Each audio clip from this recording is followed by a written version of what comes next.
Now इस chapter का सबसे इंपॉर्टेंट पार्ट 2 नंबर का क्वेश्चन आना ही आना है, ध्यान लगाइएगा। एक एक वर्ड को अपन अपनी बुक निकाल लीजिए। आपकी बुक में ये टेबल दिया हुआ, properties and comparison of electrovalent compound and covalent compound. Book निकालते चलिए, पहला पॉइंट डिस्कस करते हैं।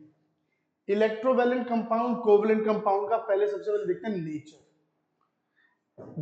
Their constituent particles are ions, and their constituent particles are molecules. सबसे इंपॉर्टेंट वर्ड है ions and their constituent particles are molecules, right? Covalent compound, covalent water is what? Water is molecule. CO2 is what? It's what?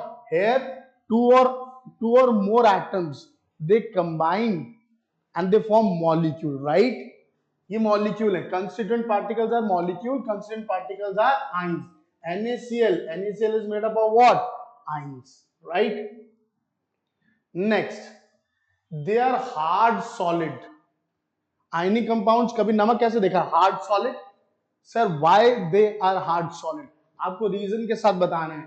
Sir, they have strong electrostatic force of attraction between ions, which cannot be separated easily. बेटा ions के बीच में सबसे strong force of attraction मानी जाती है. आपसे पूछे paper में why they are hard solid, because due to strong electrostatic force of attraction between ions. Ions word is very very important. और कोवलेंट की बात करें तो they exist as gases, liquids and solids. ठीक, सॉलिड का मैं आपको एग्जांपल बताता हूं. Phosphorus is solid, sulphur is solid, iodine is solid, right? Liquids का bromine liquid, Br2 is liquid, right? They have weak force of attraction between molecules. Paper में कुछ बच्चे क्या लिखते हैं? Sir, they have strong electrostatic force of attraction between ions, और यहां लिखेंगे they have weak electrostatic. नहीं, यहां पर आपको इलेक्ट्रोस्टैटिक का वर्ड इस्तेमाल नहीं करना है. यहां पे weak force of attraction between the molecule, बस इतना सा लिखना है. Electrostatic word you will use in case of ionic compounds, right? आगे चलिए. Second, boiling point and melting point. भाई आयनिक कंपाउंड के केस में high melting and boiling point, and they are non volatile. They are non volatile. They are non volatile. Here they are volatile and low boiling and melting point. अगर मैं कभी याद करने का तरीका बताऊं, नमक को आप तवे के ऊपर गर्म करना, तुम्हें क्या लगता है पिघल जाएगा? मक्खन को लेना, क्या करना? तवे पे रखना, 2 मिनट में बटर क्या करेगा? पिघल जाएगा. तो भैया covalent compounds, they have low melting and boiling point. Sir what is the reason behind? बेटा ज्यादा गर्म करोगे तो उसके वेपर बनना शुरू हो जाते हैं. तो जो वेपर्स बनाता है, ठीक है, जो वेपर में कन्वर्ट होता है, उसके लिए वर्ड इस्तेमाल करते हैं क्या? वॉलेटाइल. क्या इस्तेमाल करते हैं? वॉलेटाइल. अच्छा sir, reason non volatile, reason due to strong electrostatic force of attraction between ions. ठीक है? So that is why, and to break this force of attraction, large amount of energy is required. That is why they have high boiling point and melting point. देखिए better है कि जो 100 वाली copy आती है check होने के लिए, वो बच्चे इतना साफ सुथरा और इतना क्लियर लिखते हैं. अब कभी भी अधूरी बात मत लिखिए. My suggestion, when you write high melting point and boiling point, तो it is better to give reason also. अगर आप reason दे देते तो एग्जामिनर खुश हो जाता है. एग्जामिनर कहता है देखो कितना अच्छा बच्चा, बच्चे ने पूरा एक्सप्लेन करा. ठीक है, आगे देखिए. They have weak force of attraction between the binding molecules. Weak force of attraction होती है, आसानी से टूट जाती है, इसलिए they are easily, they changes into what? Vapours easily. Volatile nature. Next, electrovalent compound. Now keyword ध्यान से सुनना.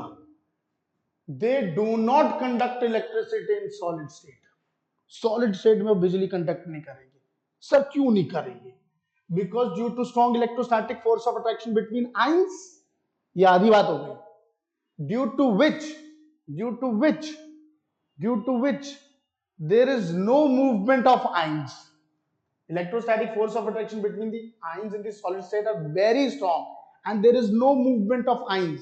That is why they do not conduct electricity.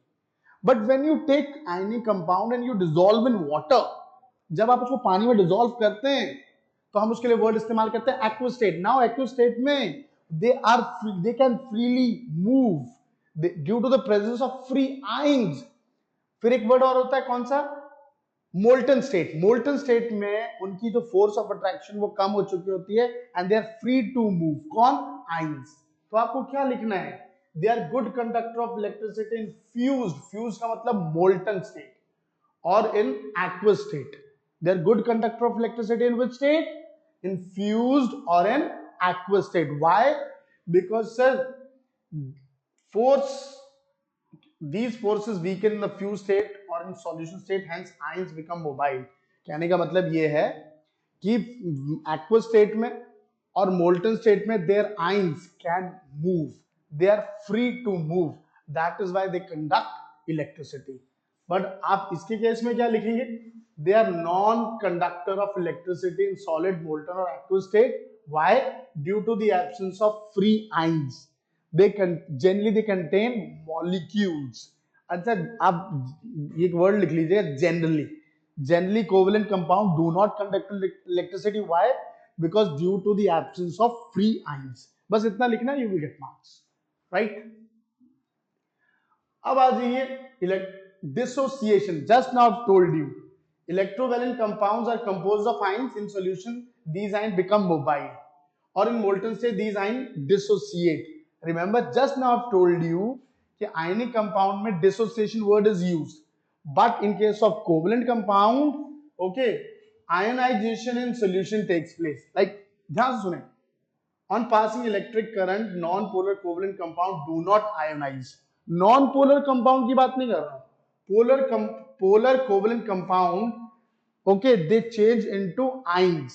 In their cases ionization takes place, right? Next, solubility. These are soluble in water but insoluble in organic solvent.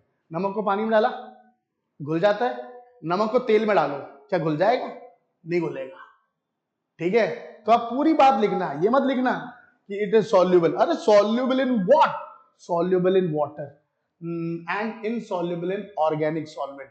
अब देखिए, एक rule है solubility का, like dissolve like. मेरा दोस्त कौन? मेरा दोस्त बनेगा कौन? मेरा दोस्त कौन? राहुल बाबा. राहुल बाबा मेरा मैथ्स का टीचर, मैं कौन सा टीचर? Chemistry teacher. भी बोथ आर फ्रेंड्स. मेरा दोस्त कभी सचिन तेंदुलकर नहीं बनेगा. क्यों नहीं बनेगा यार? वो सुपरस्टार, क्रिकेट स्टार, मैं एक छोटा मोटा टीचर, राइट? तो हमारी दोस्ती लाइक डिसॉल्व. सचिन तेंदुलकर का दोस्त कौन? सौरभ गांगुली. क्योंकि लाइक डिसॉल्व्स लाइक. तो polar molecule will dissolve in polar solvent, right? And non polar molecules they soluble in non-polar solvent. Water is a polar solvent. So ionic compounds, they are soluble in polar solvent, that is water, right? These are insoluble in water but dissolve in organic solvent. So non-polar will dissolve in non-polar. See, sometimes polar covalent compounds, they are soluble in water. Like HCl is very very important. Note करिए, HCl is soluble in water. Why? बोला because HCl is polar covalent compound. It is soluble in polar solvent, that is water. CCl4 is non-polar molecule. So it is soluble in organic solvent. It is insoluble in water. If this question comes, CCl4 पानी में नहीं घुलता. Why? So only one line you have to write. It is non-polar molecule. Understood? Next, rate of reaction.